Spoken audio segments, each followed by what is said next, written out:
अस्सलाम वालेकुम नाजरीन, आज की वीडियो में हम बात करेंगे रिसर्च मेथोडोलॉजी के जो अगले कुछ स्टेप्स हैं उनमें से एक स्टेप को मज़ीद डिस्कस करेंगे और वो स्टेप है हाइपोथेसिस का फार्मूलेशन या रिसर्च क्वेश्चन का फार्मूलेशन। तो पहले तो मैं आपको अपना एक ओपिनियन बता दूं। ज़रूरी नहीं है कि इस ओपिनियन से सब एग्री करें, लेकिन यूजुअली मुझे ऐसा करने में आसानी होती है, तो इस वजह से और कुछ स्कॉलर जो है वो इसके साथ एग्री भी करते हैं, बट कुछ डिसएग्री करने वाले भी मौजूद हैं। वो ये है कि हाइपोथेसिस को यूजुअली प्रेफर किया जाता है, और मैं ख़ुद भी इसको इसी तरह प्रेफर करता हूँ कि अगर क्वांटिटेटिव स्टडी है आपकी, अगर आपकी स्टडी क्वांटिटेटिव नहीं है तो फिर आप हाइपोथेसिस की तरफ मत जाए, बल्कि आप सिर्फ रिसर्च क्वेश्चन पे ही इक्तिफा करें। बिकॉज क्वालिटेटिव स्टडी के अंदर आप रिसर्च क्वेश्चन देंगे तो वो रिसर्च क्वेश्चन को आप अपनी क्वालिटेटिव स्टडी के ज़रिए से जस्टिफाई भी कर सकते हैं, उसका आंसर भी लेके आ सकते हैं, उस पर कोई ऑब्जेक्शन भी नहीं कर सकता कि ये आंसर कैसे आया। लेकिन क्वांटिटेटिव स्टडी जब तक नहीं होगी और आप क्वालिटेटिव स्टडी में अगर हाइपोथेसिस लगाएंगे तो उस हाइपोथेसिस के जो भी आउटकम आपके पास आएगा आपकी स्टडी का, उसके ऊपर बड़े सीरियस किस्म के क्वेश्चंस जो हैं वो रेज हो सकते हैं, क्योंकि हाइपोथेसिस को आपने टेस्ट करना होता है डेटा कलेक्ट करके, क्वांटिफाइबल डेटा जो होता है वो कलेक्ट करके आपने उसको टेस्ट करके बताना होता है कि either this has been proved all right, और whatever I had proposed और whatever my hypothesis was saying has been proved और इट हैज़ बीन डिसअप्रूव्ड। ठीक है ना, नल एंड वॉइड हो गया है। तो वो आप अपनी मर्जी से नहीं कर सकते क्वालिटेटिव स्टडी के अंदर, जिसमें सब्जेक्टिविटी का एलिमेंट बहुत ज़्यादा होता है, बल्कि उसमें आपको क्वांटिटेटिव की ज़रूरत होती है। एक बात दूसरी बात यह है कि जब आप अपना लिटरेचर रिव्यू कर लेते हैं और आप अपने प्रॉब्लम स्टेटमेंट को फॉर्मुलेट कर लेते हैं, तो उसके बाद आप आते हैं अपने रिसर्च क्वेश्चन और हाइपोथेसिस को फॉर्मुलेशन में। तो ये आपका तकरीबन, अगर आप देखते हैं तो ये आपका तीसरा स्टेप होता है। इसी के अंदर आप ऑब्जेक्टिव भी अपनी स्टडी का, क्योंकि वो ऑलरेडी आपने बात की होती है अपनी प्रॉब्लम स्टेटमेंट में, तो अगर आपका ऑब्जेक्टिव्स के नाम से एक हेडिंग आप अपने साइनॉप्सिस में दे देते हैं, या अपने जो भी आपका थीसिस होता है उसके फर्स्ट चैप्टर के अंदर आप ऑब्जेक्टिव्स के नाम से एक हेडिंग देते हैं, और उसमें आप नीचे अपने 2 या 3 जितने भी आपके ऑब्जेक्टिव्स हैं वो आप लिख देते हैं, और फिर उसके नीचे आप अपना रिसर्च क्वेश्चंस लिखते हैं, तो वो बहुत अच्छा इम्पैक्ट डालता है।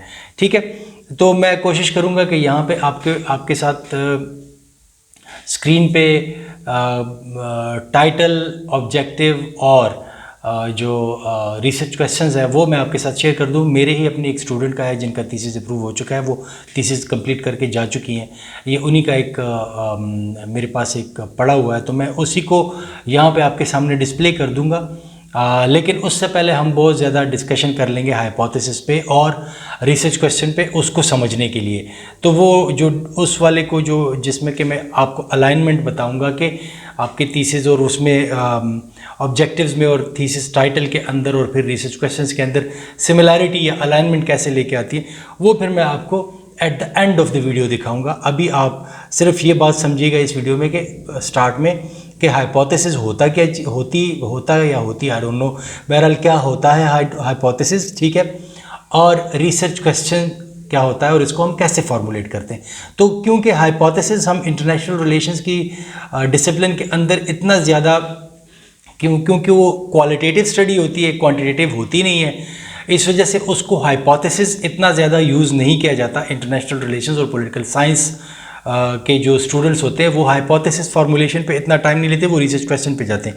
बट स्टिल कुछ ऐसे डिसिप्लिन्स के स्टूडेंट्स भी इसको देख सकते हैं जिनके लिए हाइपोथेसिस इंतहाई अशद ज़रूरत इख्तियार कर चुका हो, या वो ज़रूरी समझते हैं हाइपोथेसिस को यूज़ करना। तो उनके लिए कुछ जनरल किस्म की टिप्स मैं हाइपोथेसिस पे दे देता हूँ। टेस्टिंग के फिर वो अपने क्वांटिटेटिव एनालिसिस के जो उनके तरीक़ाकार होते हैं, फिर वो उस हाइपोथेसिस को टेस्ट करने के लिए वो तरीक़ाकार इस्तेमाल कर सकते हैं, जिसमें कि यूजुअली IR के जो स्टूडेंट्स होते हैं या एकेडमी होती है वो क्वांटिटेटिव एनालिसिस में इतनी ज़्यादा उनको महारत नहीं होती। साइकोलॉजी को, एंथ्रोपोलॉजी को, सोशियोलॉजी वालों को, इनको क्वांटिटेटिव एनालिसिस के ऊपर भी काफ़ी अबूर हासिल होता है। ठीक है, यूजुअली देखने में ये आया है। पहले तो आप समझे हाइपोथेसिस क्या होता है। हाइपोथेसिस आपका एक एजुकेटेड गैस होता है। ये जो एजुकेटेड गैस होता है ये आपने अपनी जो प्रिलिमिनरी स्टडी होती है, जब आप अपना प्रॉब्लम स्टेटमेंट डिवाइस करने से पहले लिटरेचर रिव्यू करते हैं, तो ये जो आपका हाइपोथेसिस होता है ये उस प्रिलिमिनरी स्टडी की बुनियाद पे आप बनाते हैं। जो आपने इनिशियली लिटरेचर रिव्यू किया, प्रॉब्लम स्टेटमेंट बना दी, अब उसके बुनियाद पे आप एक हाइपोथेसिस को भी डेवलप करते हैं, ठीक है। और इसमें आप जनाब एक वेरिएबल्स होते हैं हाइपोथेसिस के अंदर, एक होता है इंडिपेंडेंट वेरिएबल, एक होता है डिपेंडेंट वेरिएबल। जो इंडिपेंडेंट वेरिएबल होता है उसकी वैल्यू पे कोई फ़र्क नहीं पड़ता, लेकिन जब इंडिपेंडेंट वेरिएबल को आप चेंज करते हैं तो डिपेंडेंट वेरिएबल की वैल्यू पे फ़र्क पड़ जाता है, ठीक है। ये थोड़ी सी चीज़ें, जैसे कि मिसाल के तौर पर एक हाइपोथेसिस है कि या daily apple consumptions leads to fewer doctors visits, ठीक है। ये इस किस्म का एक हाइपोथेसिस आप इसको कह सकते हैं कि daily apple consumptions leads to fewer doctors visits. अब ये एक हाइपोथेसिस है जिसमें कि आपका जो एप्पल कंजम्पशन है वो एक इंडिपेंडेंट वेरिएबल है और जो डॉक्टर के विजिट्स हैं वो डिपेंडेंट वेरिएबल है। अगर आप ज़्यादा कंज्यूम करेंगे एप्पल को तो आप डॉक्टर के पास कम जाएंगे, ठीक है। तो यहाँ पे आपने दो वेरिएबल्स बता दिए, independent and dependent. Consumption of apple is independent, visits to the doctor they are dependent on the consumption of apple. कम लेंगे तो ज़्यादा विजिट होंगे, ज़्यादा लेंगे तो कम विजिट होंगे, ठीक है। कॉज एंड इफेक्ट जिसको हम कह सकते हैं वो भी आ जाता है, ठीक है। फिर इसमें आप हाइपोथेसिस के अंदर एक, जब आप इसको डेवलप कर रहे होते हैं तो आप जहन में एक सवाल भी लेके आ सकते हैं। मिसाल के तौर पर, do students who attend more lectures get better exam results, ठीक है। ये एक सवाल आपने जहन में इसको इस वक्त उजागर किया कि जो स्टूडेंट्स लेक्चर्स को ज़्यादा अटेंड करते हैं वो अच्छे एग्ज़ाम रिजल्ट्स लेके आते हैं। ये एक सवाल है। इस सवाल की बुनियाद पे आप हाइपोथेसिस इसके अंदर अब बना सकते हैं, ठीक है। अब इसका हाइपोथेसिस इस सवाल का आपने ऐसे बनाया कि attending more lectures leads to better exam results, ठीक है। वहाँ पे था कि do students who attend more lectures get better exam results. वो सवाल आपने पहले हाइपोथेसिस को फॉर्मुलेट करने के लिए अपने जहन में बनाया। अब यहाँ पे आप कह रहे हैं कि attending more lectures leads to better exam results. तो ये इस तरीके से जब आप हाइपोथेसिस को फॉर्मुलेट करते हैं फिर आप उसके अंदर ये तमाम चीज़ें लेके आ जाते हैं। फिर आप इसको रिफाइन भी करते होते हैं, क्योंकि रॉ फॉर्म में पहली दफ़ा बोलने से तो हाइपोथेसिस फॉर्मुलेट नहीं हो जाता, आप इसको रिफाइन भी तो करते रहते हैं। रिफाइनमेंट उसमें वक्त के साथ साथ आती है, आप उसको बार बार देखते हैं, मज़ीद रिफाइनमेंट लेके आते हैं। और बेहतर तरीका ये होता है कि एक दिन आपने उसको फॉर्मुलेट किया, एक आध घंटे उस पर सोचने के बाद आपने फॉर्मुलेट किया, अगर उस वक्त फिर मज़ीद उसको रिफ़ाइन करने का आपको दिल नहीं कर रहा, बेशक उस दिन मज़ीद उस पर मत सोचें, अगले दिन उसको दोबारा सोचनी शुरू करें। और उस दिन मज़ीद मत सोचें तो अगले दिन जब आप उसको दोबारा सोचेंगे फ्रेश माइंड के साथ, वो आप बेहतर तरीके से फॉर्मुलेट कर पाएंगे, उसको रिफ़ाइन कर पाएंगे, ठीक है ना। एक तो उसको आप रिफ़ाइनमेंट में क्या करेंगे कि आपको रेलेवेंट जो वेरिएबल्स हैं वो डालने हैं। आपने वेरिएबल ये नहीं है कि आपने यहाँ पे कहा कि ज़्यादा एप्पल खाओ और वहाँ पे आपने जनाब ये डॉक्टर के कम विजिट्स की बजाय आपने कहा कि ज़्यादा एप्पल खाओ तो उसके साथ आपने चांद पे चढ़ जाओ, समथिंग लाइक दैट। तो फिर वो बोले नहीं, आपने जो वेरिएबल्स लेके आने हैं वो आपने रेलेवेंट लेके आने हैं। आपके वेरिएबल का आपस में कोई ना कोई ताल्लुक होना चाहिए और वो आपकी स्टडी के अंदर आपको नज़र आ जाएगा। जब आप लिटरेचर रिव्यू प्रिलिमिनरी करते हैं वो आपको वो वेरिएबल के अंदर वो आपको नज़र आ जाता है कि आपके वेरिएबल का आपस में क्या ताल्लुक है, ठीक है। फिर इसके अंदर आपको एक स्पेसिफिक ग्रुप को स्टडी करना है। मिसाल के तौर पर जो एप्पल वाले हैं या ये जो स्टूडेंट्स वाले को हमने बात बताई, ठीक है, तो अगर आप एप्पल वाले को लेते हैं तो आपने उन लोगों को स्टडी करना है जो रेगुलर एप्पल लेते हैं, और फिर वो वाले भी करने हैं जो रेगुलर एप्पल नहीं लेते। तो ये दो ग्रुप्स आपने बीच में ऐसे भी होंगे जो रेगुलर जो ऐसे है कि वो कभी लेते हैं कभी नहीं लेते, उसको आप बेशक इग्नोर कर दें। जो यहाँ पे नहीं लेते वो डॉक्टर के पास कितना जा रहे हैं, जो यहाँ पे लेते हैं वो जो डॉक्टर के पास कितना जा रहे हैं, फिर उन दोनों का आप कंपैरिजन निकाल के दिखाएं, तो फिर आपको वो रेलेवेंट ग्रुप ये भी हो जाएगा।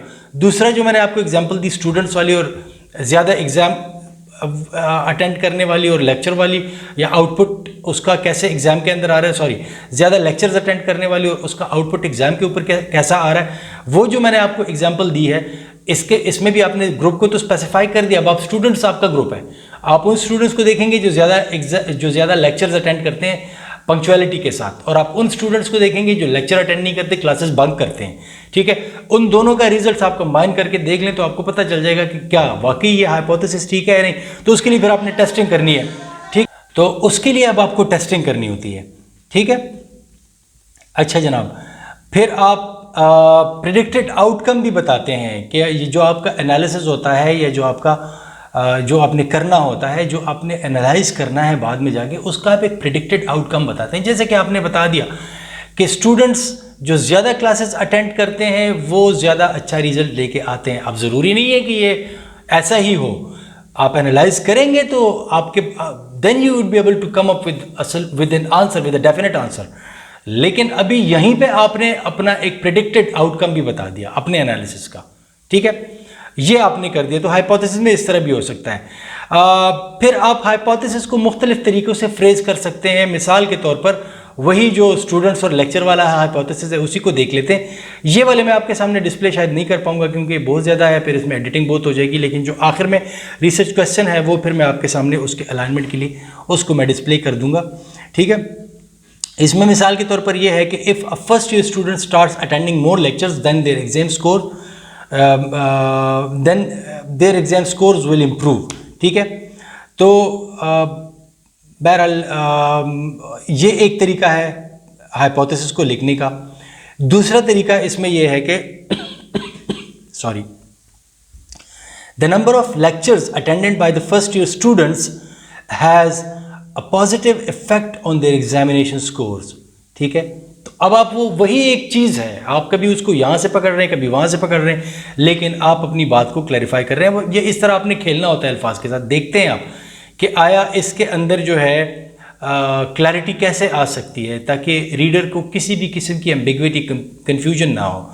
ठीक है, फिर इसमें आप ये भी कर सकते हैं कि first year students who attend most lectures will have better exam scores than those who attend few lectures. एक तरीका इसका ये भी है, इसको आप लिखेंगे तो फिर आपको ये भी पता चल जाएगा। अच्छा जनाब, फिर इसमें एक हाइपोथेसिस होता है जो कि जिसको हम कहते हैं एच नॉट हाइपोथेसिस। ये जो अभी तक है ना, ये अल्टरनेटिव हाइपोथेसिस की एग्जांपल मैंने आपको दी। अब यहाँ पे एक एच नॉट हाइपोथेसिस है। एच नॉट हाइपोथेसिस के अंदर आप क्या करते हैं कि इसके अंदर आप किसी भी किस्म का जो रिलेशन होता है उसको डिनाई करते हैं बिटवीन द टू वेरिएबल्स। आप कहते हैं भाई यहाँ पे तो कोई कंपैरिजन, कोई लिंक कोई है ही नहीं। मिसाल के तौर पर the number of lectures attended by the first year students has no effect on their final examination score. ये अब आपके पास एच नॉट वेरिएबल है, आप कहते हैं इसका कोई इफेक्ट नहीं है। फिर आप जाके स्टडी करते हैं, फिर आपकी स्टडी के नतीजे में आपको पता चलता है कि इफेक्ट है। अगर है तो आप लिख देते हैं कि मेरा हाइपोथेसिस गलत था, और अगर नहीं है तो ठीक है, आपने एच नॉट हाइपोथेसिस का यूज़ करके एक अच्छा जो था वो गैस लगाया था अपनी प्रिलिमिनरी स्टडी की बुनियाद पर, वो ठीक साबित हो गया। तो ये आप करते हैं, ठीक है ना। और ये दूसरा तरीका फिर इसका ये भी है कि जो H1 हाइपोथेसिस होता है, एक तो एच नॉट है, H1 जो है वो फिर यही है कि आप इसमें से नो को हटा दें, बल्कि नो इफेक्ट को आप हटा के हैज़ अ पॉजिटिव इफेक्ट। कोशिश करूँगा ये एच नॉट और H1 वाली एग्जांपल मैं आपके सामने स्क्रीन पे डिस्प्ले कर दूँ। ठीक है, यहाँ तक तो जनाब वाली बात हो गई है आपके हाइपोथेसिस की, और फिर उसकी जो मुख्तलिफ आपके पास एच नॉट और H1 वाले हाइपोथेसिस की जो बात थी वो मैंने यहाँ तक आपके साथ कर दिया। ठीक है, अब यहाँ के बाद हम जाते हैं रिसर्च क्वेश्चन पे, क्योंकि ये दोनों चीज़ें आपकी जो आपका प्रॉब्लम स्टेटमेंट होती है, प्रॉब्लम स्टेटमेंट के बाद आपको इनकी ज़रूरत पड़ती है। तो फिर आप इसको जब आपको जब इसकी ज़रूरत पड़ती है तो आप इसके अंदर चीज़ों को फिर लेके आते हैं। अच्छा, अब रिसर्च क्वेश्चन भी तकरीबन वही है। आपके जो रिसर्च के ऑब्जेक्टिव्स हैं, या तो आपने हाइपोथेसिस बना दिया, उससे पहले भी आप सवाल तो कर रहे होते हैं तो आप हाइपोथेसिस बना देते हैं। और अगर आप हाइपोथेसिस नहीं बनाते, बिकॉज मैंने आपको बताया कि क्वांटिटेटिव एनालिसिस उसमें दरकार होती है, जो कि यूजुअली बहुत सारे डिसिप्लिन में या बहुत सारी स्टडीज़ की रिक्वायरमेंट नहीं होती, वो क्वालिटेटिव एनालिसिस पे जाते हैं, तो वहाँ पे तो आपके पास ज़रूरत ही नहीं है। उधर अगर आप स्टूडेंट्स बाज़ दफ़ा ये गलती करते हैं कि वो हाइपोथेसिस और रिसर्च क्वेश्चन दोनों ही डाल देते हैं उसमें। अगर दोनों आप उस सूरत में डालेंगे जब आपका एक मिक्स्ड मेथड अप्रोच होगा, जिसमें कि क्वालिटेटिव स्टडी भी आपने रखी होगी अच्छा खासा, उसके ऊपर भी आप एक क्वालिटेटिव एनालिसिस के टूल्स लगाएंगे, उसको एनालाइज करेंगे रिसर्च क्वेश्चंस को, और फिर आपने क्वांटिटेटिव स्टडी भी उसमें रखी हुई, और एंड में जाके जो भी आपकी क्वालिटेटिव स्टडी का नतीजा आया है या जो भी है, आपने साथ में एक हाइपोथेसिस भी थ्रू क्वांटिटेटिव एनालिसिस टेस्ट किया, जो कि बहुत ही ज़्यादा डिफिकल्ट हो जाता है। ठीक है, अगर आप दोनों को एक ही रिसर्च पेपर में या एक ही थीसिस में डील करेंगे तो ये बहुत ज़्यादा डिफिकल्ट टास्क हो जाता है। इस पे बहुत सारे मेथोडोलॉजी के ऑब्जेक्शंस और क्वेश्चंस रेज होते हैं, जो कि स्टूडेंट के लेवल पे फिर उसके लिए पॉसिबल नहीं होता कि वो उसको डिफेंड कर सके। तो मेरा ये मशवरा है कि या आप हाइपोथेसिस पे जाएं या आप रिसर्च क्वेश्चन पे जाएं। ठीक है, और जो आईआर और पॉलिटिकल साइंस वाले स्टूडेंट्स हैं उनके लिए तो मेरा मशवरा है, अगर वो क्वालिटेटिव स्टडी कर रहे हैं तो वो हाइपोथेसिस पे ना जाएं, बिकॉज क्वांटिटेटिव एनालिसिस आईआर और पॉलिटिकल साइंस के अंदर यूजुअली देखने में ये आया है कि काफ़ी वीक होती है। क्वांटिटेटिव एनालिसिस उतनी नहीं होती जितनी एजुकेशन वालों की होती है, एंथ्रोपोलॉजी वालों की होती है, साइकोलॉजी वालों की होती है या सोशियोलॉजी वाली की होती है। वो यहाँ पे आईआर और पॉलिटिकल साइंस के अंदर नहीं होती, क्योंकि बहुत बड़ी बड़ी चीज़ों को हम टेस्ट कर रहे होते हैं, बड़ी बड़ी थीरीज को हम टेस्ट कर रहे होते हैं, हम चीज़ों को क्वालिटेटिव एनालिसिस के लेंस से देख रहे होते हैं। ठीक है, यहाँ तक तो आ गई। अब आपका जो रिसर्च क्वेश्चन होता है वो भी उसी तरह होना चाहिए, उसी पे भी आपको इतनी ख्वारी करनी पड़ती है जितनी ख्वारी आपने हाइपोथेसिस पे की है। पहले तो आपके पास रिसर्च क्वेश्चन के एसेंशियल्स क्या हैं। एक तो आपका रिसर्च क्वेश्चन फोकस्ड होना चाहिए, ये उसकी नंबर 1 क्वालिटी है। दूसरी आपके लिए ये रिसर्चेबल होना चाहिए। ठीक है, प्राइमरी और सेकेंडरी डेटा को यूज़ करते हुए ये रिसर्चेबल क्वेश्चन होना चाहिए। ये सिर्फ for the sake of a question एक क्वेश्चन नहीं होना चाहिए, ये एक फिजिबल होना चाहिए। ये नहीं होना चाहिए कि इसके ऊपर कोई प्रैक्टिकल कंस्ट्रेंट्स है और फिजिबल है ही नहीं। मिसाल के तौर पर आपने कोई ऐसा सवाल रख दिया जिसके लिए आपके पास डेटा कलेक्शन, आप कह सकते हैं कि जनाब एज अ रिसर्च आप यहाँ से अभी ये कह रहे हैं कि अमेरिका जो है वो उसकी मिलिट्री प्रोवेंस जो है वो इतनी ज़्यादा है कि अगर आप उसको चाइना के साथ कंपेयर करेंगे तो चाइना की मिलिट्री स्ट्रेंथ जो है वो अमेरिका के मुकाबले में इंतहाई कम साबित होने वाली है।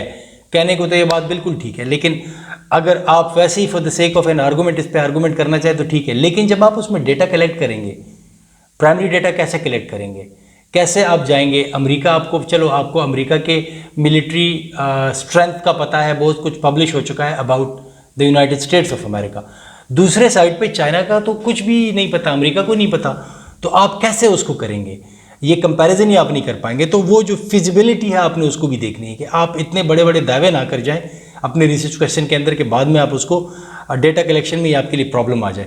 फिर आपका क्वेश्चन स्पेसिफिक होना चाहिए, वो बड़ा वेग किस्म का फैला हुआ क्वेश्चन नहीं होना चाहिए। ठीक है, स्पेसिफिक इसलिए होना चाहिए कि वो फिर आप उसके अंदर से आंसर्स निकालेंगे। तो अगर वो स्पेसिफिक नहीं होगा तो आप उसी तरह विल्डरनेस के अंदर ही घूमते रहेंगे। आपका पूरा का पूरा जो थीसिस होगा ना वो ऐसा लगेगा, या आपका जो पेपर होगा वो ऐसा लगेगा जैसे फैला हुआ है, बस बंदे ने खाना पूरी की हुई है, सिर्फ अंग्रेज़ी झाड़ी हुई है, लेकिन उसका कोई सर पैर नहीं है, आइडियाज़ नहीं है उसमें। तो इस वजह से आपका क्वेश्चन स्पेसिफिक होना चाहिए ताकि आप फोकस्ड रहें अपनी पूरी स्टडी के बीच में। फिर आपका क्वेश्चन जो होता है वो कॉम्प्लेक्स भी होना चाहिए। अब मैं यहाँ पे कॉम्प्लेक्स और स्पेसिफिक के अंदर आके मैं आपको मजीद भी बता सकता हूँ। कॉम्प्लेक्स और स्पेसिफिक से मतलब ये है, मुराद ये है कि जनाब अली अगर आपने कॉम्प्लेक्स क्वेश्चन नहीं किया, आपने सिंप्लीफाइड क्वेश्चन बता दिया गूगल शूगल पे सर्च करके, तो इसका ये मतलब है कि इस पे तो ऑलरेडी काम हो चुका है, तभी तो ये ऑलरेडी यहाँ पे आपके पास गूगल पे अवेलेबल है। अगर आपने उसको कॉम्प्लेक्स बनाया, उसमें मज़ीद डायमेंशंस आपने ऐड की उस सवाल के अंदर, ये स्पेसिफिक को डिनाई नहीं करेगा। ये कॉम्प्लेक्सिटी जो है ये स्पेसिफिक को डिनाई करने की बात नहीं हो रही। ये कॉम्प्लेक्सिटी जो पहले सवाल में किसी प्रॉब्लम में डील किया गया है और अब दूसरा सवाल आप उसके अंदर लेके आ रहे हैं, तो पहले ने अगर वो रेडीमेड क्वेश्चन आपके पास अवेलेबल है, इसका मतलब है इसका आंसर भी किसी ने निकाल लिया है। अब आपने उसको एक स्टेप आगे लेके जाना है। जो ऑलरेडी आंसर निकला हुआ है वो आपने उस पर तवज्जो नहीं देनी, ठीक है। तो इस वजह से कॉम्प्लेक्स से मुराद यहाँ पे वो है कि आपने उसको एक स्टेप आगे लेके जाना है। वो स्पेसिफिक फिर भी रहेगा लेकिन वो एक स्टेप आगे जाएगा। अच्छा जनाब, फिर वो आपका क्वेश्चन जो होता है वो रेलेवेंट भी होना चाहिए और वो सोसाइटी और आपकी स्टडी दोनों के लिए रेलेवेंट होना चाहिए। आप मतलब हवाई के लिए नहीं बना सकते, आपने इन तमाम चीज़ों को देखना होता है। फिर जब आप क्वेश्चन बनाते हैं तो फिर वही बात है कि आप एक ब्रॉड टॉपिक को चूज़ करते हैं, लेकिन वो रिसर्च क्वेश्चन डिवाइस करने से पहले आपने प्रॉब्लम स्टेटमेंट बता दी होती है, तो वो आपने वो काम कर दिया होता है, ठीक है। प्रिलिमिनरी रीडिंग भी आपने कर दी होती है, तो इस वजह से आपको आसान हो जाता है फिर। अच्छा, फिर आपके रिसर्च का एम क्या है? क्वेश्चन बनाते हुए आपने ये भी ध्यान में रखना है कि आपकी रिसर्च का एम क्या है। क्या वो एक डिस्क्रिप्टिव और एक्सप्लोरेटरी रिसर्च है? तो अगर तो वो डिस्क्रिप्टिव और एक्सप्लोरेटरी रिसर्च है तो वहाँ पे जनाब फिर आपका जो क्वेश्चन आएगा वो कुछ इस तरह से सवालात आपके पास आएंगे कि what are the characteristics of X और वाई, ठीक है, क्योंकि आप डिस्क्राइब करेंगे ना उसको कि जनाब एक्स के ये कैरेक्टरिस्टिक है तो you have describe the x. फिर या आप उसको एक्सप्लोर करेंगे तो उसमें फिर आप क्या कह सकते हैं कि how has x changed over time, ठीक है। कोई भी चीज़, एक सिटी का नाम ले लें, how has Islamabad changed over time. अब आप इसको एक्सप्लोर करेंगे कि कैसे ये ओवर टाइम चेंज इस्लामाबाद हुआ है, कैसा फैला है बेहंगम तरीके से, या जो भी आप उसको कह दें, ठीक है। अच्छा, फिर आप उसमें एक और सवाल डिस्क्रिप्टिव और एक्सप्लेनेटरी में आपका, एक्सप्लोरेटरी में आपका ये भी आ सकता है कि what are the main factors in X. तो आप डिस्क्राइब कर रहे हैं उसको समहाउ, ठीक है। How does X experience Y, आप इसको एक्सप्लेन भी कर रहे हैं तो डिस्क्राइब भी कर रहे हैं, ठीक है। How has X dealt with Y. तो अब आप ये सारी चीज़ें जब आप देखते हैं तो ये आपकी रिसर्च का एम है। वो आपको पता है कि आप किस किस्म की रिसर्च कर रहे हैं, लेकिन उसमें फिर आपको इस किस्म की चीज़ें, मैं कोशिश करूंगा ये वाला जो टेबल है ये मैं आपकी स्क्रीन पे डिस्प्ले कर दूं ताकि आपके लिए वो चीज़ थोड़ी सी आसान हो जाए, ठीक है। जिस टेबल से मैं इस वक्त आपको डिस्क्रिप्टिव और एक्सप्लोरिंग वाले में पढ़ रहा हूँ तो ये मैं आपको स्क्रीन पे डिस्प्ले कर दूँ। फिर आपके पास एक्सप्लेनिंग एंड टेस्टिंग, आपका अगर एम ये है, आपकी स्टडी का एम ये है, रिसर्च का एम ये है कि आपने एक्सप्लेन करना है और आपने टेस्ट करना है, तो फिर आप उसमें वो क्या करेंगे, what is the relationship between X and Y, ठीक है। और जब आप ये वाला टेस्ट लगाते हैं तो यूजुअली आपकी बात निकल जाती है हाइपोथेसिस की तरफ। लेकिन अगर आपका रिसर्च का एम वही है, टेस्टिंग आपने करनी है, तो फिर आप इसको वैसे ही कर लें, ठीक है ना। What is the role of X in Y, तो आप इसमें वही, आप अगर इसको देख लें इन अदर वर्ड जो अभी हमने हाइपोथेसिस पर डिस्कशन किया, तो वो आपके सवालात आपके उस तरफ भी चले जाते हैं, ठीक है। हाइपोथेसिस आप इस टाइप ऑफ स्टडीज़ के अंदर फिर आप हाइपोथेसिस लगा सकते हैं। हाइपोथेसिस लगा दिया, मेन काम आपका हाइपोथेसिस को टेस्ट करना है, साथ में आपने एक स्टडी एक रिसर्च क्वेश्चन भी दिया हुआ है जो कि हाइपोथेसिस जब टेस्ट हो जाएगा तो इसका भी आंसर आपके पास निकल आएगा इस रिसर्च क्वेश्चन का, ठीक है। अच्छा जनाब, या how does X influence Y, what are the causes of X, तो ये सारी चीज़ें आपके पास वहाँ पे आ जाती है। फिर आपके पास अगर आपकी रिसर्च का एम इवैल्यूएशन है, ठीक है, तो उसमें फिर आप क्या करेंगे कि what are the advantages and disadvantages of for example X, how effective is X, how can X be achieved. अब आप इसमें इवैल्यूएट कर रहे हैं चीज़ों को कि how this thing would be done, ठीक है। तो अगर आपकी उसका ये वाला आपकी एम है रिसर्च का इवैल्यूएशन और एक्टिंग, तो फिर आप उसके अंदर जो है वो इसको देख रहे हैं कि कैसे होगा, ठीक है ना। अब आपके पास वो जो आपका जो रिसर्च क्वेश्चन है वो कैसे उसको स्ट्रांग बनाएंगे आप, तो एक तो आपका फोकस सिंगल टॉपिक पे होना चाहिए और सिंगल प्रॉब्लम पे होना चाहिए। एक बात आपने इस पे ज़रूर ज़हन में रखनी है, सिंगल टॉपिक सिंगल प्रॉब्लम एक क्वेश्चन के अंदर ये होना चाहिए। ज़्यादा बात फैली हुई नहीं होनी चाहिए। आंसरेबल होना चाहिए आपका क्वेश्चन। प्राइमरी और सेकेंडरी डेटा जब आप यूज़ करें तो उसका आंसर कोई ना कोई निकल आना चाहिए आपके पास। अगर उसके बाद भी कोई आंसर आपके पास नहीं आता तो फिर वो ज़रा मुश्किल हो जाता है। उस रिसर्च क्वेश्चन को आप अवॉइड करें, रिफ्रेश करें उसको। अच्छा, वैल्यू जजमेंट उसके अंदर नहीं होनी चाहिए, आपकी अपनी कोई मतलब उसके अंदर कोई बात नहीं होनी चाहिए कि आप अपनी कोई वैल्यू जजमेंट क्वेश्चन के अंदर दें। मिसाल के तौर पर आप ये नहीं कह सकते कि इज़ एक्स और वाई अ बेटर पॉलिसी, ठीक है, एक्स या वाई जो है वो एक अच्छी पॉलिसी है। आप अच्छा बुरा ये चीज़ें आप रिसर्च क्वेश्चन के अंदर यूज़ ना करें। आप ये कह सकते हैं कि how effective are X and Y policies at reducing the rate of inflation for example, ठीक है। तो आप ये कह सकते हैं, लेकिन आप बैड, बेटर, वर्स, ये वाली चीज़ें आपने, ये वैल्यू जजमेंट है, ये आपने नहीं करनी। फिर आपका ये एक और क्वालिटी ये होनी चाहिए फिजिबल और स्पेसिफिक के साथ कि आपका जो आंसरेबल एक प्रैक्टिकल जो होता है उसके ऊपर कोई कंस्ट्रेंट नहीं होनी चाहिए। आपका ये नहीं है कि जैसे मैंने आपको बताया कि चीन की आप एग्जांपल दे रहे हैं तो वो फिर आपके लिए मसला हो जाता है, ठीक है ना। फिर आपने उसमें वेल डिफाइंड कॉन्सेप्ट्स को यूज़ करना है। ये नहीं है कि आपने कोई नई चीज़, नई टर्मिनोलॉजी कॉइन कर दी अपने रिसर्च क्वेश्चन के अंदर ही, जिसकी फिर लोगों को समझ ही नहीं आती। तो वो आपने नहीं करना, वो आपने चीज़ों को जो है वो करना होता है, ठीक है। आर्गुएबल किस्म का आपका होना चाहिए, ओरिजिनल होना चाहिए, रेलेवेंट होना चाहिए। जहाँ तक ओरिजिनलिटी की बात है, अगर आपका रिसर्च क्वेश्चन ओरिजिनल नहीं है तो इसका मतलब है उस पर किसी न किसी ने पहले से काम किया हुआ है, फिर आप उस पर क्यों काम कर रहे हैं, आपकी स्टडी फिर ओरिजिनल नहीं रहती। तो आपको रिसर्च क्वेश्चन में ओरिजिनलिटी की तरफ जाना होता है, और वो तभी होता है जब आप अपना लिटरेचर रिव्यू करते हैं। ये इस तरह नहीं होता कि आप रिसर्च क्वेश्चन लिख देते हैं कि जनाब मैंने काम स्टार्ट कर दिया, या आप अपनी थीसिस का टॉपिक लिख देते हैं कि मैं इस टॉपिक पर काम करूँ। नहीं, कभी नहीं। पहले आप किताबें उठाएंगे, लिटरेचर पढ़ेंगे, उसमें आपको पता चलेगा किन किन शोबों पे काम हो चुका है, किन किन एरियाज़ में काम हो चुका है। फिर आपको पता चलेगा किन किन एरिया में अभी काम होना बाकी है। तो जो काम होना बाकी है वो आपकी नीश है, वहाँ पे आप काम करें, वो आपका एरिया हो गया। तो ये फिर वहीं पे आपका प्रॉब्लम स्टेटमेंट डेवलप होता है। आपने अपनी लिटरेचर रिव्यू जो है वो भी लिख दिया, प्रॉब्लम स्टेटमेंट भी लिख दी। अब आप ऑब्जेक्टिव्स लिखते हैं और रिसर्च क्वेश्चंस लिखते हैं, ठीक है। तो ये कुछ ऐसी चीज़ें थी जो कि मेरा ख्याल था कि मैं आपके साथ इसको शेयर करूंगा।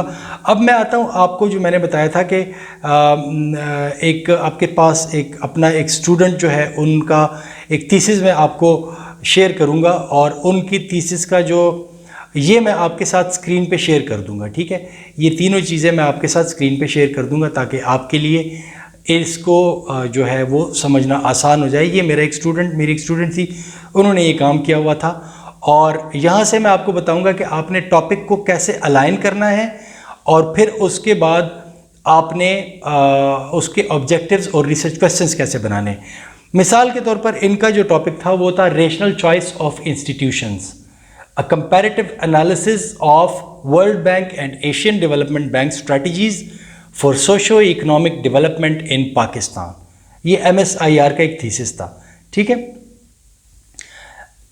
अब आप देखें इनका जो ऑब्जेक्टिव्स हैं, ऑब्जेक्टिव्स टाइटल आपके सामने मैंने पढ़ दिया, स्क्रीन पे आपके डिस्प्ले हो रहा है। अब आप इसके साथ कंपेयर करें ऑब्जेक्टिव्स को। इनके ऑब्जेक्टिव्स के अंदर आ रहा है to compare the World Bank and Asian Development Bank strategies in Pakistan for socio economic development. आप देखें कितने कीवर्ड्स यहां से आपके टाइटल के अंदर मैच हो रहे हैं, ठीक है। To analyse the role of the World Bank and Asian Development Bank in development of targeted sectors in Pakistan, to find out appropriate financial institution for development of the targeted sectors। ये second objective है study का। इधर भी आप देख लें कैसे आपके कीवर्ड्स जो हैं वो उधर रिफ्लेक्ट हो रहे हैं टाइटल के अंदर। फिर आपका third objective, to propose the appropriate use of funding in targeted sectors of Pakistan for socio economic development of the country, ठीक है। अब ये आपके ऑब्जेक्टिव्स हो गए। आप इस ऑब्जेक्टिव्स को देखें और आप जाएं, ये जो टाइटल आपकी स्क्रीन पे मैंने डिस्प्ले किया हुआ है इसको आप देख लें, ठीक है। फिर आपने आ जाना है रिसर्च क्वेश्चंस पे। अब आप रिसर्च क्वेश्चंस को देखें, what are the differences between strategies of the World Bank and the Asian Development Bank for socio economic development in Pakistan. अगर आप ऑब्जेक्टिव 1 को और रिसर्च क्वेश्चन नंबर 1 को देखेंगे तो आपको इसमें अलाइनमेंट नजर आएगी। इसका मतलब है कि जो आपकी स्टडी का पहला ऑब्जेक्टिव था, आपका पहला रिसर्च क्वेश्चन, उसको एड्रेस करने जा रहा है, ठीक है। इस तरीके से आप अपनी स्टडी के दूसरे ऑब्जेक्टिव को देखें, to analyse the role of the World Bank and the Asian Development Bank of targeted sectors in Pakistan to find out appropriate financial institution for the development of those targeted sectors. अब आप यहां पे देखें What are the reasons to make the World Bank or Asian Development Bank appropriate for development of the targeted sector for the socio-economic development of Pakistan? नहीं लिखा but still fine, for the socio-economic development. तो अब आप देखें कि ऊपर भी targeted sectors की बात हो रही है, यहाँ पे सोशो इकोनॉमिक डेवलपमेंट की बात हो रही है, जो कि अगर आप उन सेक्टर्स को इंप्रूव करेंगे तो डेफिनेटली आपके सोशो इकोनॉमिक डेवलपमेंट होंगे. लेकिन जो मेन बात हो रही है वो यही है कि आपने वर्ल्ड बैंक और एशियन डेवलपमेंट बैंक के अंदर कंपैरिजन देखना है कि उसको इनका क्या क्या रोल था किन किन एरियाज़ को डेवलप करने में, और यहाँ पे आप देख रहे हैं कि इनका क्या रोल था. सेकंड नंबर क्वेश्चन उसी चीज़ को आंसर कर रहा है, लेकिन वर्डिंग थोड़ी सी चेंज है, बट अगर आप उसके मेन आइडिया को देखें तो वो आपके सेकंड ऑब्जेक्टिव को ही आंसर कर रहा है. तो वर्डिंग्स को आपने थोड़ी सी चेंज रखनी है. तोते की तरह एक ही टाइप ऑफ वर्ड्स, एक ही तरह की फ्रेजेस को आपने यूज़ नहीं करना. वर्डिंग आप बेशक थोड़ी बहुत उसको चेंज कर सकते हैं, बट आपका जो मेन क्रूशल चीज़ है वो आपकी बिल्कुल सेम रहनी चाहिए. ठीक है, जो ऑब्जेक्टिव है या उसका जो आइडिया है, कोर आइडिया है, वो आपका सेम रहना चाहिए. अच्छा, अब आप इसका थर्ड ऑब्जेक्टिव देखें. To propose the appropriate use of funding in targeted sectors of Pakistan for socio economic development of the country. अब यहाँ पे अगर आप देखते हैं और फिर आप इसको क्वेश्चन नंबर 3 के साथ वो करते हैं, कंपेयर करते हैं, तो how can Pakistan make best use of world Bank and Asian Development bank funding in targeted sectors for rapid socio economic development in contemporary world. ठीक है, आप ज़रा इसको एनालाइज करें. ठीक है, कि वो वहाँ पे कि किस टाइप ऑफ फंडिंग ज़्यादा वो प्रपोज करना चाह रहे हैं, कि कैसे फंडिंग ज़्यादा जो होगी वो किन सेक्टर्स में मुल्क के लिए बेहतर होगी. यहाँ पे अब आप ये कह रहे हैं कि कैसे एशियन डेवलपमेंट बैंक या वर्ल्ड बैंक की जो पॉलिसीज़ है या पाकिस्तान इनका कैसे बेहतर इस्तेमाल कर सकता है अपनी फंडिंग्स के हवाले से मुख्तलिफ सेक्टर्स में इम्प्रूवमेंट लाने के लिए. तो बिल्कुल वही चीज़, वही आइडिया दूसरे अल्फाज में क्वेश्चन के अंदर उन्होंने आंसर किया. अब अगर आप इनके रिसर्च क्वेश्चंस को कंपेयर करें और जो मैंने आपके स्क्रीन पे ये टाइटल इसका डिस्प्ले किया हुआ था, इसको कंपेयर करें, रिसर्च क्वेश्चन को आप कंपेयर करें, तो आपको पता चलेगा कि इसके अंदर बहुत ज़्यादा अलाइनमेंट है. और अगर कोई सिर्फ टाइटल पढ़ेगा, ठीक है, वही rational choice of institutions, a comparative analysis of world bank Asian development socio economic development इन पाक को देखा गया है. अगर कोई सिर्फ टाइटल पढ़ेगा यहाँ पे और फिर वो एकदम जंप करेगा ऑब्जेक्टिव्स पे और उससे जंप करेगा रिसर्च क्वेश्चंस पे, तो उसके लिए कोई मसला नहीं होगा, कोई कन्फ्यूजन नहीं होगी. टाइटल भी वही है, वही चीज़ें रिफ्लेक्ट कर रहा है जो ऑब्जेक्टिव्स में बताई जा रही हैं, जो रिसर्च क्वेश्चन में बताई जा रही हैं और जो प्रॉब्लम स्टेटमेंट के अंदर बताई जा रही हैं. ठीक है, क्योंकि प्रॉब्लम स्टेटमेंट के बाद ही ये सारी चीज़ें निकली है ना. तो जब आपने प्रॉब्लम स्टेटमेंट लिटरेचर रिव्यू के बाद निकाला और उसके बाद फिर आपने रिसर्च क्वेश्चंस निकाले और रिसर्च ऑब्जेक्टिव्स निकाले और फिर आपने टाइटल उसके लिए चूज़ किया, तो फिर उसके अंदर अलाइनमेंट होगी. अच्छा, एक और टिप आपको यहाँ पे देता चलूँ. वीडियो काफ़ी लंबी हो गई है, बस यहीं पे मैं आपका ये लास्ट टिप देने के बाद फिर मैं इसको वीडियो को ख़त्म कर दूँगा. लेकिन वो टिप ये है कि मैं प्रेफर करता हूँ कि पहले सारे के सारे साइनॉप्सिस को डेवलप करवा लूँ, टाइटल उसके बाद चूज़ करूँ. ठीक है, मतलब आपका प्रॉब्लम स्टेटमेंट पहले आ गया, ऑब्जेक्टिव्स आ गए, रिसर्च क्वेश्चंस आ गए. अगर यहाँ तक आप आ गए लिटरेचर रिव्यू करने के बाद, रिसर्च क्वेश्चन तक आ गए, तो फिर आप बेशक टाइटल डेवलप कर लें. लेकिन ये बहुत बड़ी मैं समझता हूँ, कम से कम मैं ऐसा काम नहीं कर सकता, या जो मेरे स्टूडेंट्स से मैं काम करवाता हूँ तो उनको भी मैं यही मशवरा दिया करता हूँ कि ये नहीं हो सकता कि मैं ऐसे ही बैठ के बस हवा में एक टॉपिक लिख दूँ कि भाई ये टॉपिक हो गया, मैं इस पर काम करूँगा या करूँगी. नहीं, ऐसा नहीं होता. आपका टॉपिक जो होता है ना, वो एक रिप्रेजेंटेशन होती है आपकी स्टडी की, और that is kind of a crux of your study, preliminary study. तो जब तक आपने प्रिलिमिनरी स्टडी नहीं की होती और जब तक आपने प्रॉब्लम स्टेटमेंट, ऑब्जेक्टिव्स और रिसर्च क्वेश्चंस नहीं लिखे होते, तब तक आप टाइटल लिख ही नहीं सकते. क्या पता आपने टाइटल लिखा और उसके बाद आप आ गए इन तमाम स्टेप से गुजरने के बाद और आपने रियलाइज़ किया जो टॉपिक आपने लिखा था उस पर तो ऑलरेडी काम हो चुका है. फिर भी आप टॉपिक चेंज तो करते हैं. तो जब आपने बार बार उसको चेंज करना है तो पहले से टॉपिक पे क्यों ख्वारी करें. पहले ये काम कर लें, टॉपिक खुद ब खुद वहाँ के लिए निकल आएगा फिर. ठीक है, तो इसकी एग्जांपल मैं यूजुअली यही देता हूँ कि पहले बच्चा होता है, फिर उसके बाद उसका नाम रखा जाता है, ठीक है, नाम पहले नहीं रखा जाता। तो यही होता है कि पहले प्रोडक्ट होता है, प्रोडक्ट के बाद उसको कोई ना कोई नाम दिया जाता है। तो पहले वो जो प्रोडक्ट है आपके पास, वो प्रोडक्ट आपका रिसर्च है। तो रिसर्च के जब तक आपने खदुखाल वाज़े नहीं किए होंगे तब तक आप उसको टाइटल देंगे तो मेरी नज़र में ये कोई ज़्यादा एडवाइजेबल चीज़ नहीं है। बाकी हर एक बंदे का अपना अपना एक तरीक़ाकार होता है, जो जिस तरीके से कंफर्टेबल होता है वो उस पे चलता है। तो ये कोई वाहिद रास्ता नहीं है जो मैंने आपको बताया, इसके अलावा और भी बहुत सारे रास्ते हैं, बहुत सारे रिसर्चर्स हैं, उन्होंने अपने अपने तरीक़ाकार डेवलप किए हुए हैं, ठीक है। जैसे मैथमेटिक्स का एक सवाल जो होता है वो कई तरीक़ों से हल हो सकता है, ऐसे रिसर्च में भी बहुत सारी अप्रोचेस होती हैं, लेकिन जो मुझे फ़ीज़िबल प्रैक्टिकल लगा ये मैंने आपके सामने रख दिया। बाकी किसी और का कोई और तरीक़ाकार होगा, आपने किसी और बुक में कुछ और पढ़ लिया होगा, तो डेफ़िनेटली अगर आपको वो अपील करता है तो आप उसको भी फॉलो कर सकते हैं। तो मेरी तरफ से आज के लिए इतना ही। इंशाल्लाह अगली वीडियो में आपके साथ किसी और टॉपिक पे दोबारा मुलाकात होगी। तब तक अपना बहुत बहुत ख्याल रखिएगा। अल्लाह हाफ़िज़।